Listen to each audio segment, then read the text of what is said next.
हम आ चुके हैं अपने फर्स्ट वीडियो की पीडीएफ पर, तो बिना टाइम गवाए हम शुरू करते हैं। आरटीआई अधिनियम कब लगाया गया था?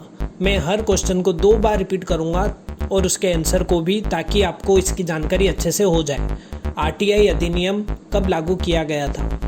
देश में आरटीआई अधिनियम 12 अक्टूबर 2005 को किया गया था। अटल सुरंग की लंबाई कितनी है?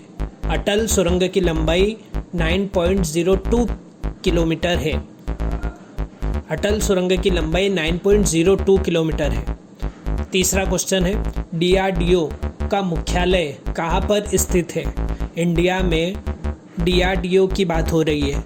इंडिया में डीआरडीओ का कार्यालय न्यू दिल्ली में है। बांग्लादेश की मुद्रा को क्या कहा जाता है?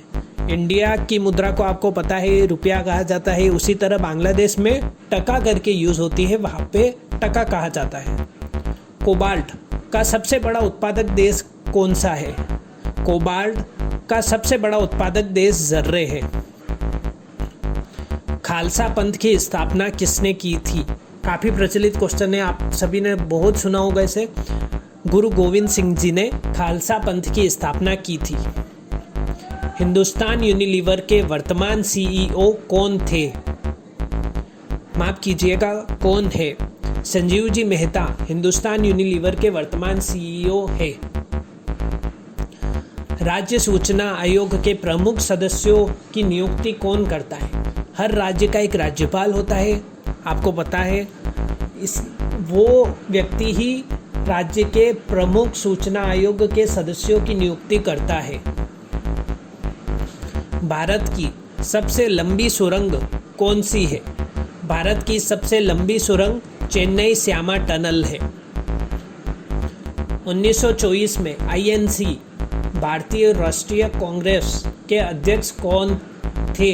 हम वर्तमान की बात नहीं कर रहे, हम 1924 की बात कर रहे हैं। 1924 में राष्ट्रीय कांग्रेस अध्यक्ष महात्मा गांधी थे। गांधी सागर बांध किस नदी पर स्थित है? गांधी सागर बांध चंबल नदी पर स्थित है। चंबल नदी राजस्थान की सबसे बड़ी नदियों में से एक है। वित्त आयोग का गठन किस वर्ष किया गया था? वित्त आयोग का गठन नवंबर 1951 में किया गया था। नवंबर 1951 में वित्त आयोग का गठन किया गया था। विटामिन B9 के रूप में भी जाने वाला शब्द कौन सा है? फोलिक एसिड को विटामिन B9 के रूप में भी जाना जाता है। मनरेगा कब शुरू किया गया था? मनरेगा दिहाड़ी मजदूरों से संबंधित एक योजना थी, जो कि 2 फरवरी 2006 को प्रारंभ की गई थी। 2 फरवरी 2006 को मनरेगा शुरू की गई थी। गोदावरी नदी का उद्गम स्थल कहाँ पर स्थित है? गोदावरी नदी का उद्गम कहाँ होता है? नासिक में गोदावरी नदी का उद्गम होता है। नासिक में गोदावरी नदी का उद्गम होता है। ऑल इंडिया मुस्लिम लीग की स्थापना कब हुई थी? ऑल इंडिया मुस्लिम लीग की स्थापना 1906 में हुई थी। स्वराज पार्टी की स्थापना किसने की थी? स्वराज पार्टी की स्थापना चित्तरंजन दास और मोतीलाल जी नेहरू ने की थी। चित्तरंजन जी दास और मोतीलाल जी नेहरू।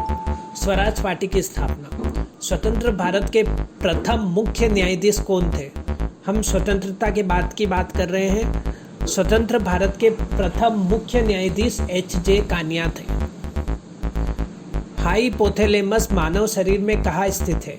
ये साइंस का एक बहुत ही सिंपल और आसान क्वेश्चन है। मस्तिष्क में हाइपोथैलेमस मानव शरीर में पाया जाता है। दीपा करमारकर किस खेल से जुड़ी है? दीपा करमारकर जिम्नास्टिक से जुड़ी है। ये भी आपको पता होगा, जिम्नास्टिक से दीपा करमारकर जुड़ी है और कई पदक भी हासिल किए हैं इन्होंने। नासा की स्थापना किस वर्ष की गई थी? नासा की स्थापना 1 अक्टूबर 1958 में की गई थी। नासा की स्थापना कब हुई थी? 1 अक्टूबर 1958 में हुई थी। निफ्टी की स्थापना कब हुई? निफ्टी आप सभी को जानकारी है क्या होती है और क्या करती है। सन 1996 में निफ्टी की स्थापना हुई थी। न्यूट्रॉन की खोज किसने की थी? जेम्स चैडविक ने 1932 में न्यूट्रॉन की खोज की थी। न्यूट्रॉन की खोज जेम्स चैडविक ने 1932 में की थी।